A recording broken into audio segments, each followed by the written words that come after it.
Good morning. Thanks so much. Great to be back in Bay County. Beautiful day.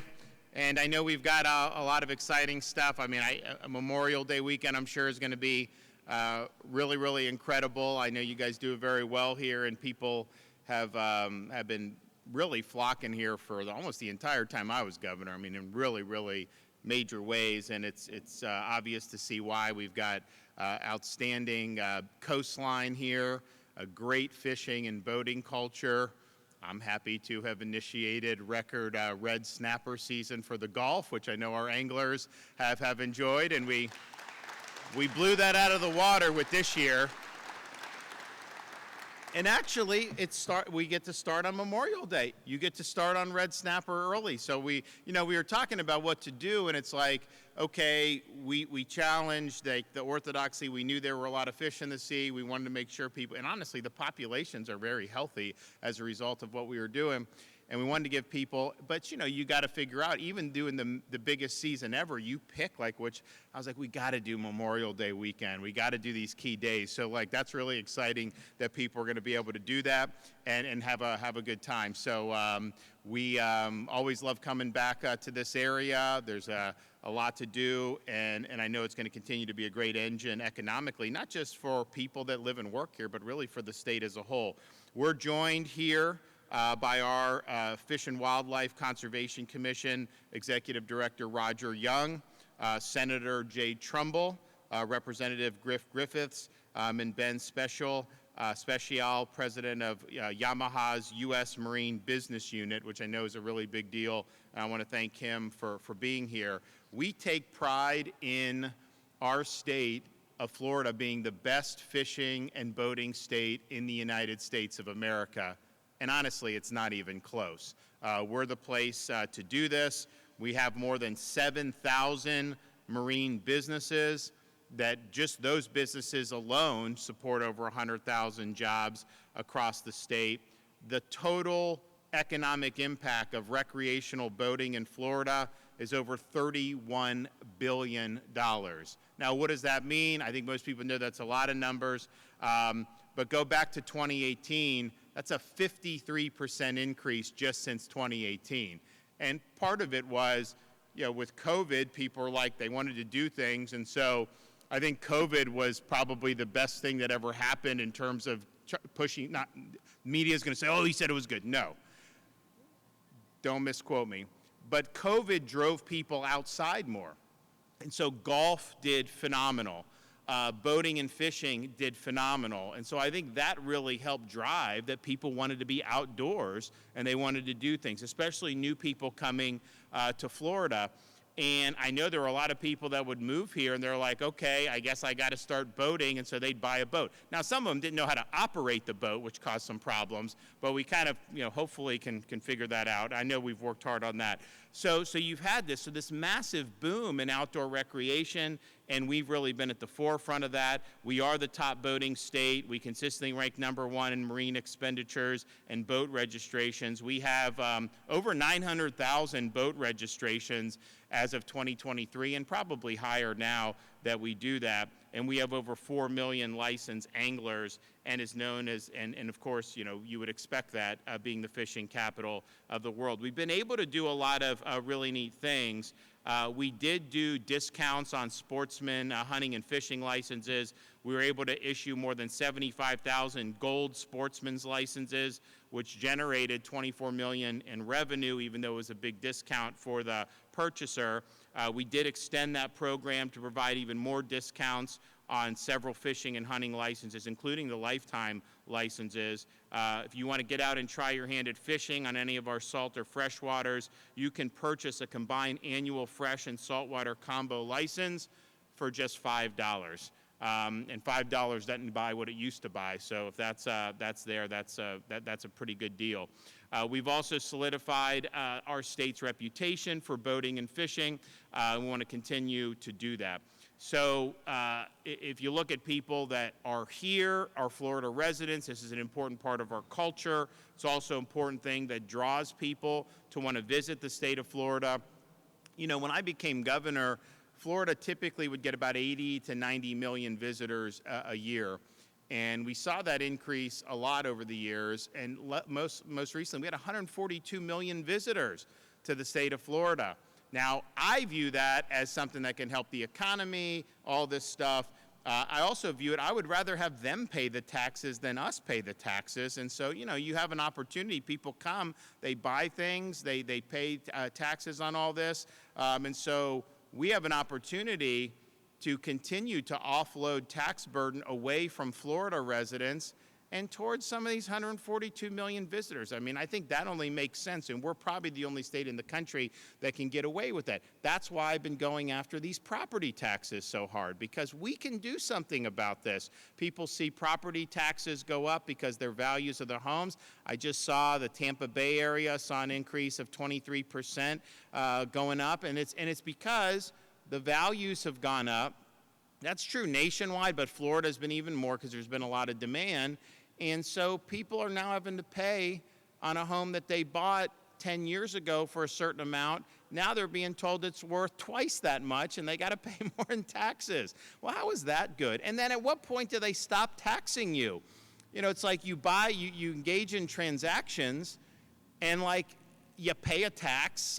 Hopefully you don't have to pay any tax, but if you do, you want it to just pay and then not have to deal with it anymore. And yet on these property taxes, it's like you could be a productive citizen 50 years in your home, and they still hit you up for more and more tax. At some point, you either own your property or you don't. And if they can come in and take the property from you because you're not ponying up tax, then you don't really truly have private property. So this property tax issue is a really big deal.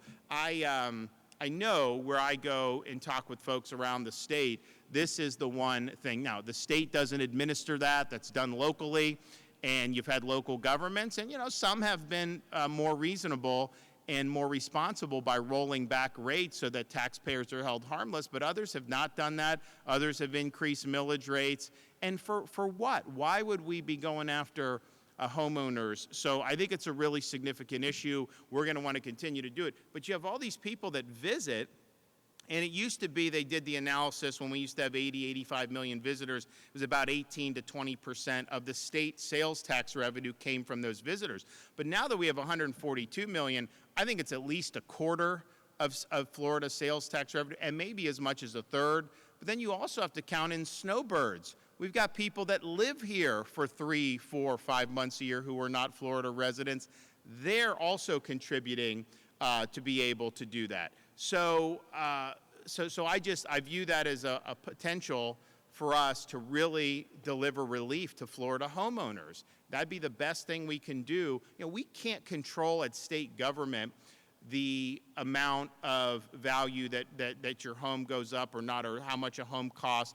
That's a private market. I think there's a lot of distortions in that market. I think the Fed, how they've mishandled interest rates, we can go on and on about that. But the reality is we're limited in what we can do. But the people of Florida, through their Constitution, have the ability to set or not set taxes, right? So you're able to do big-time reforms. So we're teeing that up, certainly for the 26th ballot, and I think this is really, really important. But nevertheless, we have people coming here, and this is a big reason why they're doing it. We have had the biggest tourism year in Florida history. We have secured an all-time record, almost 16% share of the total domestic visitation market for the entire United States of America is just in Florida. Now, you do the math, we got 23 plus million people.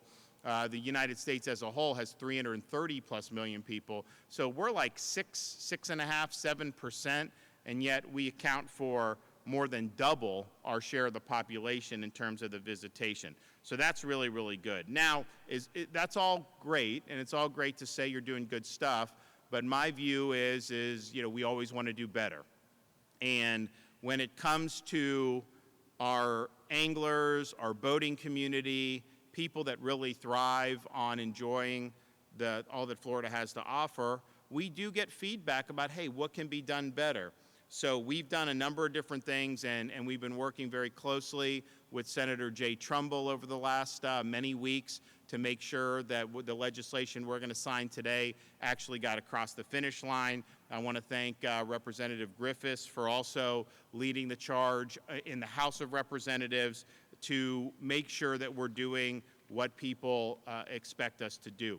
So there's been a movement for local governments to regulate the type of vessels you are allowed to purchase regarding energy use. Now look, if you want to buy an electric boat, I mean, I don't think you should be prohibited for it, but you certainly shouldn't be required to do that if you want a boat. You should be able to buy traditional vessels.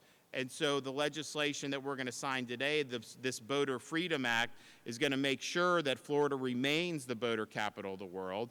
We're going to make sure that boaters are able to choose the type of vessel that they want. We're not going to allow local governments to step in and block the ability to purchase and for the businesses to sell vessels based on the source of fuel that those vessels are using. We know a lot of families opt for used vessels, and of course they're going to be gas powered. People want to be able to afford this, and if you impose these draconian restrictions, you're not going to be able to do it. We also want to right a wrong that has happened in terms of how people are approached on the water by law enforcement. Now, current law allows both state and local law enforcement to pull a boater over when no probable cause or suspected violation has occurred and to conduct inspections. Inspections may include personal property searches, sometimes leading to further law enforcement action beyond merely safety compliance. Now, people have tried to address this in the past. It hasn't really fully worked, but if you think about it, if you're walking down the street, law enforcement can't just go up to you and stop you and search you if there's not a basis to do that. You got to have probable cause to be able to do it. Same thing if they want to go on your property, or they usually would have to have an actual search warrant by a judge that would say probable cause is there. But even in exigent circumstances, they would never be able to just do this without there being a basis to do it. So, but yet on the water, that really isn't the case. And so you've had people. I mean, we had a guy. It made the video went viral. They board his vessel. They have him blow the breathalyzer, 0.0. Didn't have any, wasn't drinking, and there was no basis to do it. There was no activity that was suspicious. There was no safety violations. There was no reckless boating. And it was this whole thing. This guy ends up getting arrested. And I'm just thinking to myself, that is not what we want. And I know that the folks at FWC and by and large the local law enforcement, have worked really hard to respect this under most circumstances. You had examples where you need swift response. I mean, we just had, there were kids polluting waterways. They were dumping full trash cans of rubbish off their boat. And so you go in and you obviously want to see an intervention there. If you see somebody operating a vessel under the influence of alcohol or just recklessly operate, that puts other people in danger. You want to see an intervention there. And I think by this legislation protecting you against suspicionless searches, I think it actually will be a better allocation of resources, not just for FWC, but also for the other local law enforcement agencies who are really important in keeping our people safe. If there's a basis to intervene, that's one thing, and no one's going to say. And you may have probable cause to suspect something, and then it may turn out that things are fine. That's kind of the way it goes. But to just go in without any basis is not the way we want to do it in the state of Florida. And I think it's unnecessarily created friction between the boating community and some folks in law enforcement. So I want to thank Roger Young for really being strong on this, to making sure that our law enforcement efforts are focused, that they're targeted, and that they're really doing what we expect to do, which is identify possible violations, bring people to account, and ultimately protect the safety of everybody else in our communities who are using our waterways. Finally, the legislation I'm signing today will invest in additional boat ramps, parking, and marina programs through Florida Fish and Wildlife that will ensure the public has access to the waters of our great state, both here in Northwest Florida, further down on the Gulf Coast, and our communities on the Atlantic coast. So this is really significant legislation today. I know there's a lot of people throughout Florida that are going to be happy that this legislation finally got across the finish line. I know there was some hurdles along the way, and I know that the folks in the Senate, particularly, we were working very closely with, were able to get it teed up and in a way that led to its passage in both chambers. So thanks for everybody that's been involved. We'll hear from Roger first, and then we'll hear from Senator Trumbull. Roger? Thank you, Governor. It is an honor to be here. And as always, we appreciate your leadership and your support for our marine industries and our marine resources here in the boating and fishing capital of the world. And hearing your list of accomplishments and promotions that we've done, both in the fishing industry with license promotions and helping promote people to get outside, there is no doubt that you support our citizens and our visitors getting outside and enjoying our great outdoors. And there's no better place to enjoy a day on the water than here in the Panhandle and here in this beautiful community of Panama City. You know, as summer grows near, so does boating season. And as boating season comes, we want to make sure that we're out in full force, making sure everybody's safe on the water. We want everybody to enjoy their time on the water. So this bill will do just that. It will enable us to help keep our families on these waterways safe by us focusing on violations that are occurring that we're seeing. Reckless operation, careless operation on the water, help keeping our waterways safe and keeping our families safe. And don't forget, as the governor said, this is Memorial Weekend coming up, so this marks the start of our Gulf recreational red snapper season here in the Gulf, so we encourage everybody to get your families outside and enjoy that. We want everyone to go out and enjoy our environment and to fish and to boat and enjoy the outdoors with your families, because that's really what it's all about. It's what living in Florida is all about. And Governor, I want to thank you for your continued support as we work together to provide more access, more freedoms, and more opportunities for the Floridians and visitors here in Florida to keeping this the great free state of Florida. Thank you. Thank you. All right, Jay.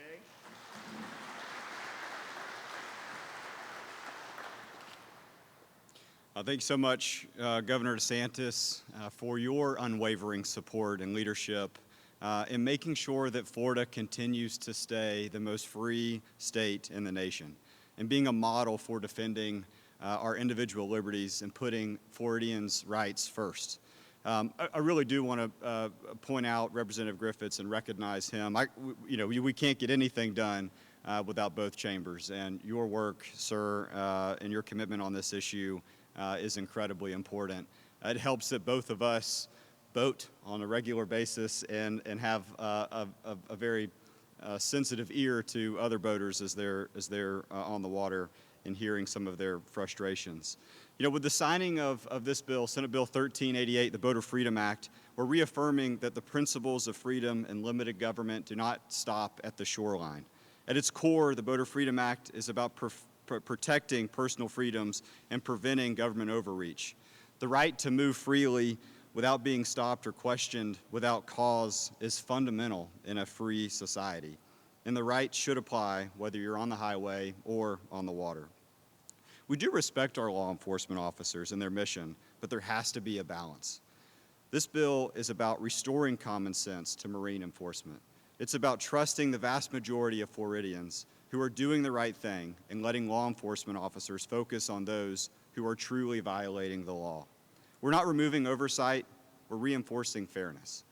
Boater safety will continue to be a top priority, and the law doesn't eliminate inspections. It ensures that they happen at for the right reasons and not at random. I'm thankful and very proud to stand with the governor as we reaffirm that Florida is and always will be a place where freedom is protected on land and on water. And to every boater who's reached out to us, thank you for sharing their experiences. I've shared this story, and I'll share it with you in my closing statement here. I have a neighbor who was stopped 3 times in one day last year for no reason, just a random safety inspection. That's got to stop, and it's going to stop today, and allow people the opportunity for their constitutional rights to continue, not just to continue once they get off the dock. Thank you, Governor. Okay.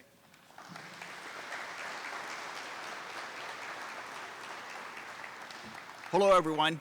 I'm Ben Special, as he mentioned. I'm with Yamaha. I've been with Yamaha for over 40 years. I'm actually sitting in this room.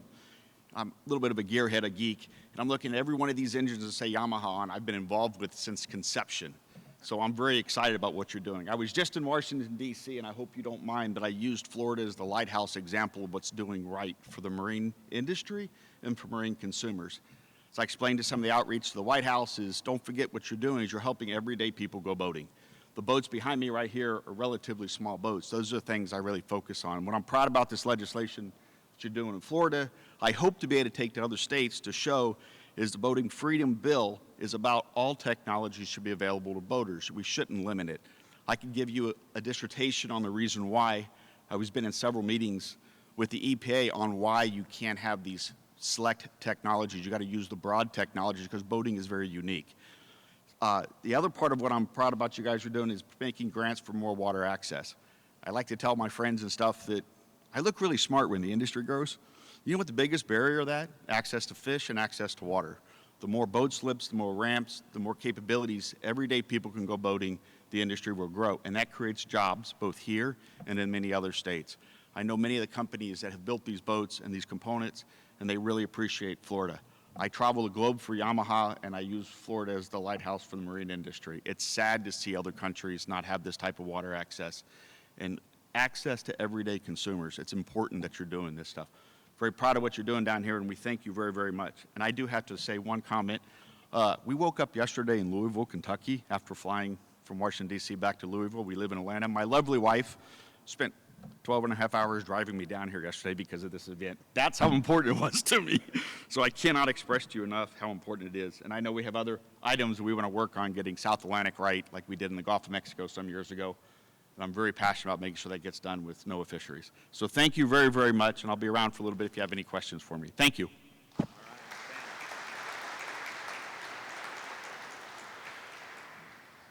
Thank you, Governor.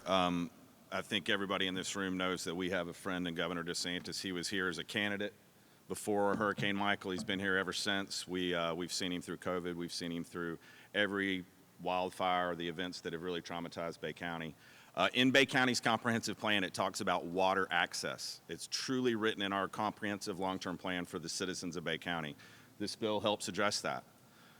Senator Trumbull, who, I appreciate the credit he gives me, but this was truly some legislative chess work from our senator. We have a great advocate in the Senate for us who is going to shine in the next few years. With his chess work, I promise you, we got this across the finish line. It was very, very fun to watch it evolve over the last few days and to watch some of the surprise faces how we finished this project. I will tell you, water access, that bay, I learned to water ski right up this back door here. I got my first little John boat from my dad when I was 12 years old. I have run this bay from one end to the other. I have fished every little nook and cranny. And I've also been pulled over by most of the FWC officers out here. They're great guys. They're amazing officers. They do a great job, and they protect our waterways. And that's the intent of this bill, is to put them back on the perspective where they really need to go out and protect the waterways and concentrate on those bad actors that we have in this bay. We do have some bad actors. We want to thank y'all for all being here. We know that y'all love this bay and the waterways of Bay County as much as I do. Thank the governor, his staff, Cody Farrell, who and I have been talking about this bill for over 3 years now. I'm glad to see it get over the finish line, and thank y'all for being here. We appreciate it. All right, let's get it done.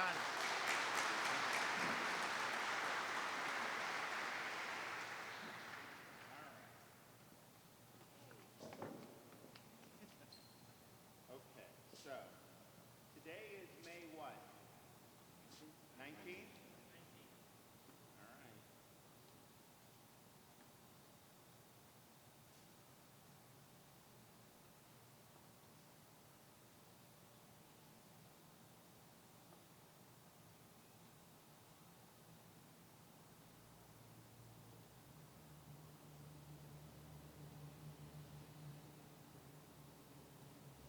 First one.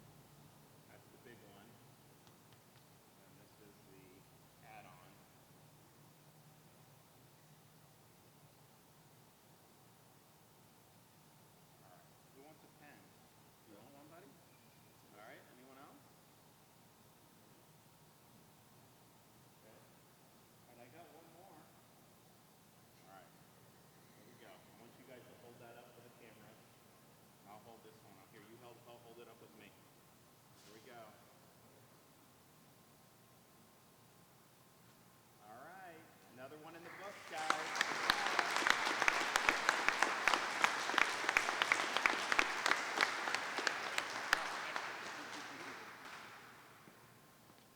Well, thanks so much. We have been working on this for a while. I'm glad it got across the finish line, and I know a lot of people will be very much appreciative. I do want to take a moment as we get into Memorial Day weekend, as people are going to enjoy the largest Gulf red snapper season since state assumed management in the history of the state, which is in this era. We need to do the same in the Atlantic. I think they had 1 or 2 days last year where you all had 103, or what was it? Some over 100 here. We're going to do much, and we're going to do much more than that this time. It's the same thing. The federal bureaucracies, everything, they inhibit access. They have flawed data. We could do the same thing in the Atlantic, just like we've done here in the Gulf. I could tell you everything is thriving. The populations are strong. The anglers are having a great time. It's important for our culture, for tourism. So we can do the same thing over there. So we have put in a request through the Department of Commerce and the NOAA agency. Send us the management of the Atlantic red snapper. We will do it very strongly, just like we've done in the Gulf. And I think a lot of people will be very, very happy. I mean, I can tell you that if we're able to announce that the state has resumed management in the Atlantic, we will be able to move very quickly to get some dates out, and people will be thrilled if that were able to happen. So, and I think it's something that we've gotten good signals from the administration, because they are trying to empower the states. So this is a great opportunity to be able to do that in a way that's going to make a meaningful difference, not just to our residents, but for the people that really love coming and visiting Florida. Okay, we got any questions?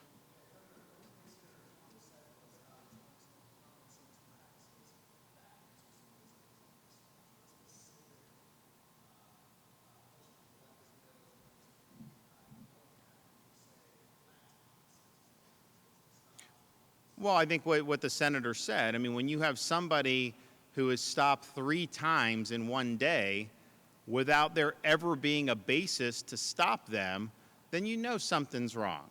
The way we do things in America is government's supposed to leave you alone. If there's something you're doing that gives law enforcement a basis, and it doesn't have to be beyond a reasonable doubt you've committed a serious crime. It could be, reasonable suspicion, probable cause, depending on the circumstances. And I saw Tommy Ford here. These guys all know what they do in regular police practicing.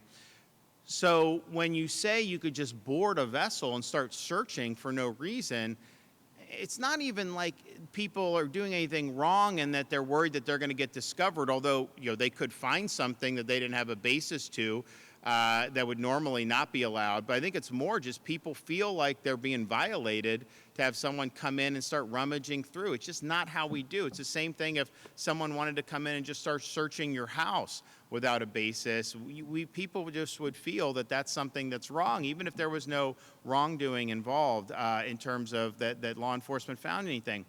So I just think it cuts contrary. I don't think that that's how most of our officers have actually behaved. I think a lot of them have been very respectful and very professional. But I also just know, the law being what it was, the prior attempts to get this in a better place weren't really successful.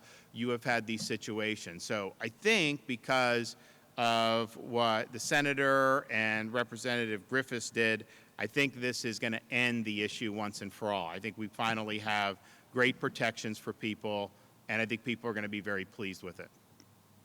All right, God bless everybody. Take care. We'll see ya.